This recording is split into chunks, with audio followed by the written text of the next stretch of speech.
Hello fans, and to YouTube watching Gore Warning. We are doing How Did the Mosasaurs Kill the Indominus Rex? Cause, well, as I've said, could the new mosasaurs kill the Indominus Rex? The killer of dinosaurs and people alike! I have to admit, I like, so, I'm gonna be truthful you all here. The reason I was not, I was not really happy with Go.a.t on the worst ways to die was, I was in a rough spot. I was tired of reacting all the time. And, when you hear a guy gore baiting all the time, it kind of pisses you off. Now, no hate. I don't want anyone to send hate to Go.a.t. They're a great YouTube channel. But, the main thing is here. Go.a.t, his main thing is, he makes gore videos so often that he gore baits sometimes. Look, I'm gonna be honest. I don't like gore, okay? Some people like gore, like what you like, but personally, I don't like it. Like the Indominus Rex seemed all but unstoppable. Right until this moment, when it went up against the true ruler of Isla Nublar. Oh, and we're not talking about a silly T-Rex. Rexy. So, what happened when the most powerful creature in the franchise got its jaws around the series' most infamous hybrid monstrosity? Today on Goji Center, we break down two possible ways the Indominus met its fate in that lagoon. For you to fully appreciate the kill simulations later, we need to recap on a few important details of this Mosa. Mosasaurs are a lineage of lizards that first took to the Cretaceous oceans just after the Jurassic period. At the time, the ocean was full of many other terrifying apex predators, from ichthyosaurs to the plesiosaurs to marine crocodiles. A chance extinction event cleared the board, and these lizards quickly rose to the top. The earliest mosasaurs were about the size of monitor lizards today, but as they climbed up the food chain, they had to devise a whole new survival strategy, becoming brutal killing machines. So they were mammals, but they were whole new survival strategy, becoming brutal killing I probably won't use that machines. The biggest of their kind, Mosasaurus and Tylosaurus, specialized specifically in dispatching other large animals. They were equipped with robust teeth. I saw when someone saw it, he said, "Jesus, this one's huge. It seems like she could rival Godzilla." They could split shell and crush bone, long jaws for better reach, and even optimizing a secondary row of fangs called pterygoid teeth towards the back of the throat to help hold and tear prey to shreds. Wounds on other giant marine reptiles show these apex predators were more than capable of butchering big game, even battling or hunting their own kind if the situation called for it. Key fossils like precision bites right through the armored shells of ammonites to disrupt their buoyancy, and chomps to the head on other predators to avoid them from fighting back also shows that mosasaurs were smart enough to have a specific strategy to kill different types of animals. And Mosasaurus in specific might have been targeting the most dangerous prey of all. A 2013 study looking at carbon isotopes found that Mosasaurus specifically hunted large animals and even other big predators. Nobody was safe from the Mosa. They may not have met large dinosaurs all that often out at sea, but if their jaws and teeth could dismember armored sea turtles and slice through the bones of other giant ocean predators, Mosasaurus could and did certainly kill dinosaurs. InGen's Mosa would know exactly what to do when going after some land food. Still, even land predators caught I ask you guys, if you were a T-Rex and you were swum by the ocean and a Mosa hurt you, what would you do? I think if I was a T-Rex, I'd just, a T-Rex can live well with tail, so I'd just try to run away, at sea have formidable weapons. A fully grown Mosasaurus would need to be careful tackling something like a T-Rex at sea. So, was it possible for the ambushed Indominus to use its incredible power and abilities to fight back off-screen after getting dragged underwater? It was part cuttlefish and Dinosuchus, both adept in the water after all. Surely that gave it a chance to fight back underwater, right? No. Now, yes, we are talking about an injured Indominus Rex, and she was heavy pouting. So, what if the Indominus Rex take a step back was fully armored, but the Indominus Rex jumped in the water willingly? Would she have a chance? Probably not, but at least the Indominus Rex would have prep time. and know what she's getting into, because she got jumped. Like, it isn't a fair fight for Indominus, and I will always be an Indominus fan. She's my favorite character in the Jurassic First, one of my favorite villains, so in my opinion, and yes, that is a nuclear call sign. In my opinion, yeah, she got jumped. And I'm not saying she didn't deserve it. She did deserve it, but she got jumped. Like, I think she could win if she didn't get jumped. I mean, at the end of the day, she got surprise attacked. Here and look at the big picture. The mosasaurus's mass estimates might be all over the place, but it is at least triple, if not quadruple, the Indominus's weight. It's faster, it's much stronger, and it's in its element. So that said, this isn't an episode of Monster Face-Off. It's an execution straight out of Worst Ways to Die, starring the Indom as the test dummy. But yeah, see, no, shit's Indominus Rex did. I would love to watch her die 10 gruesome deaths, wouldn't you? This Indominus won't stand a chance. We'll keep our 2 simulations loading here so we can witness this Mosa have some dinner here, and meanwhile we'll go ahead and tell you how you can avoid starving because hold. Taking us to method number 1, drowning. Wait, no, hold up. Hold up, angry. This method of drowning isn't going to be boring. It kinda sucks. Just... okay, I'm not approval. I think the mosasaurus would have actually just made the Indominus Rex die. Maybe I'm just saying this because I don't want to imagine my favorite hybrid mommy dying brutally, but I think legitimately she would let her just drown because she's that injured, you know? I've always seen it as she fell to bottom, you know, maybe looking up. Who knows, maybe she saw her sister, you know, people see the ones they love when their life flashes before our eyes. Maybe she saw her sister, or maybe saw Lou, I don't know. My theory is basically she died. You know, when you think about a sad fact, the Indominus Rex died all alone and nobody loved her. Sorry, I'm not trying to be an Indominus Rex glazer, it's just see it. Out.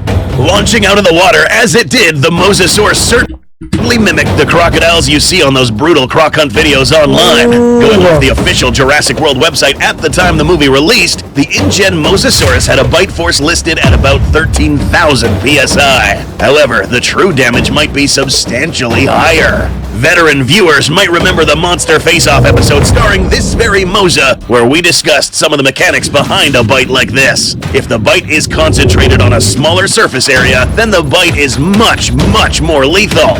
And every ounce of that biting pressure for the Mosa just got slammed down onto the Indominus's neck. See what I mean? Don't you say I love to have blood? Going down the footage, we can hear the gasp of air being forced out of the hybrid's body after such a jump. Ouch! And while the Indominus did manage to thrash and struggle for a moment, the mosasaurus wasn't done yet. Much like how some crocodiles will thrash and whip prey against the ground or water once they get a good hold, the mosasaurus lurched back with a... Let's be honest, if the Indominus Rex really was like this, wouldn't you just whip her back to the afterlife? Whip her back to hell? Now, I have to admit, yes, one, I know, this wasn't it.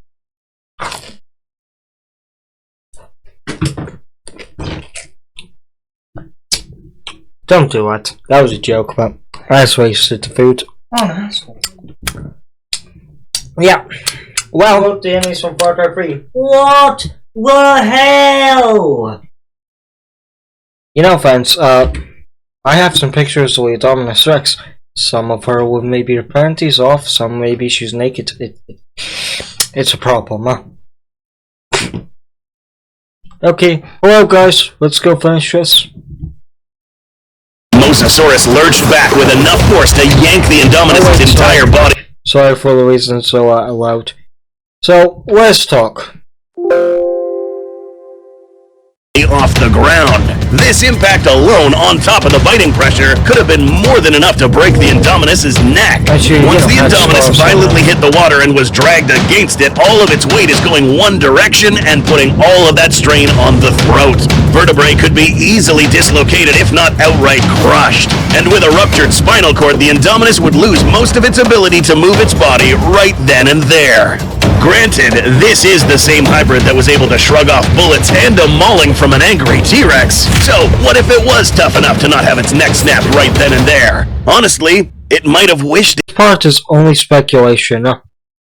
This is the same hybrid that was able to shrug off bullets and a mauling from an angry T-Rex. So, what if it was tough enough to not have its neck snapped right then and there? Honestly, it might have wished it did. This is where a part of the theropod dinosaur biology might actually wind up working against the hybrid.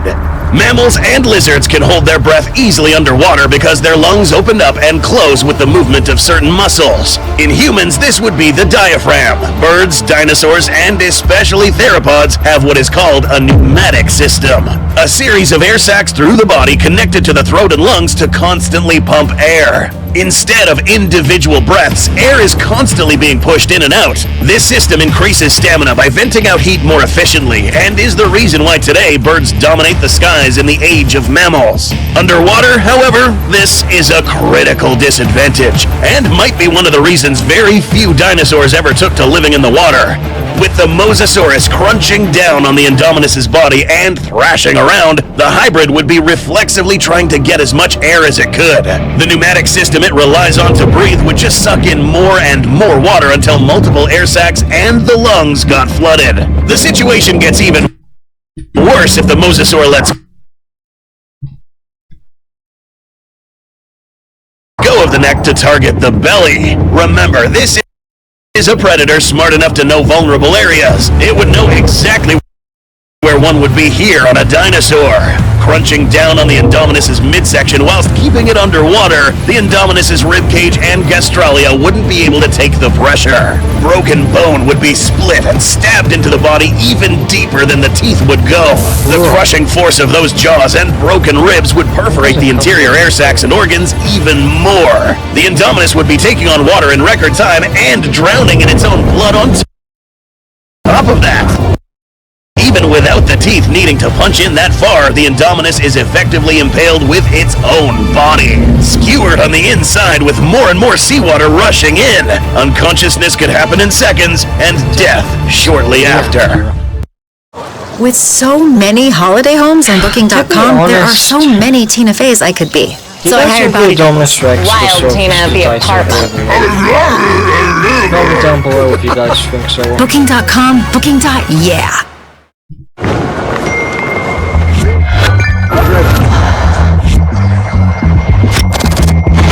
But there is an alternate, even more grisly way the hybrid might have met its fate. A method employed by the current oceanic apex predator. So we don't know if the mosasaurus actually did to this. Number 2, dismemberment. Instead of just waiting for the indominus to drown, the far messier way for the mosa to get its meal would be to put those teeth and jaws to work.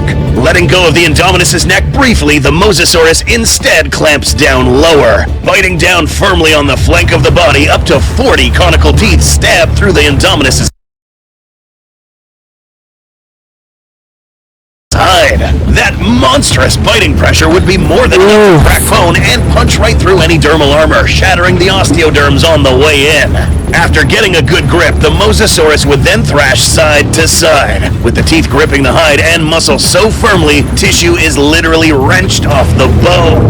This would not only cause massive amounts of shock, making any amount of drowning even worse, it would also rupture arteries and shred veins. There would be a lot of blood in the water very quickly. All the while, the mosasaurus gets to eat bite by bite, not even bothering to shred chunks of flesh out with the serrations on the teeth. With the hybrid immobilized and unable to swim away, the sea reptile would be able to pull back and lurch in again and again, taking the choice cuts with every bite after twisting off its mouthfuls. And once the belly was targeted with no more muscle and tissue holding the guts in, well, you can put 2 and 2 together. We can see the same method used today by the modern-day equivalent to mosasaurs, the orca. Just like the mosasaurus, these gigantic dolphins hunt a wide range of prey and have the tools to handle all of them. With teeth quite similar in many ways to the mosa and jaws so strong we don't even know their true bite force, these sea hunters make for an excellent analog to the mosasaurs. And when hunting large animals like great white sharks, elephant seals, or ganging up on even larger whales, orca employ this same brutal tactic. Seeing the orca dismember their prey like this might explain why the indominus was in pieces pieces by the time we saw her in Fallen Kingdom. Or why the mosasaur was swimming away with her in its mouth at the end of the movie, but bits and pieces of the hybrid have become scattered all across the lagoon by the time the kids got there in Season 2 of Camp Cretaceous. By one means or another, the intelligent Indominus Rex learned one final lesson during its short reign over Isla Nublar. For as terrifying as it was on land, any apex predator hits their limit when out of their element. Just remember, guys, everyone can be strong. If you don't look after yourself, be as weak as a ferret. Well, bye guys.